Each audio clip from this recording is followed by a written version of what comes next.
बिल्लाहि मिनश शैतानिर रजीम बिस्मिल्लाहिर रहमानिर रहीम। अस्सलाम वालेकुम नाज़रीन हज़रात, आप देख रहे हैं ज़ोया लाइफ हेल्थ केयर।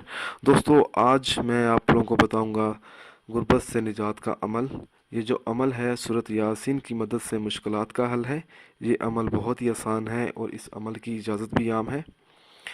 अमल बताने से पहले मेरी आप लोगों से गुजारिश है दोस्तों, ये जो वज़ाइफ मैं आप लोगों को बताता हूँ, इन वज़ाइफ को आपने जायज़ मकसद के लिए इस्तेमाल करना है। नाजायज़ मकसद के लिए इनको हरगिज़ इस्तेमाल नहीं करना, वरना कोई फ़ायदा नहीं होगा। अगर कोई ऐसा शख्स है कि वो गुर्बत में मुब्तला है, अगर वो चाहता है कि वो गुर्बत ख़त्म हो जाए, तो उस शख्स को चाहिए कि वो ये अमल करे। अमल किस तरह करना है? हर रोज़ नमाज फ़जर के बाद एक मरतबा सूरत यासीन पढ़े।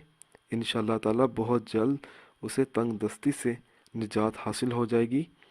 पर्दा गैब से ऐसा सामान पैदा होगा कि इसकी माली परेशानी खुशहाली में बदल जाएगी। घर के हालात ठीक हो जाएंगे।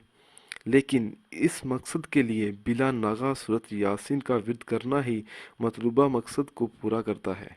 दोस्तों, अगर आपको हमारी ये वीडियो पसंद आई है तो इसको लाइक कीजिए और शेयर कीजिए। साथ ही मेरे channel Zoya life health care को सब्सक्राइब भी कीजिए। जज़ाक अल्लाह।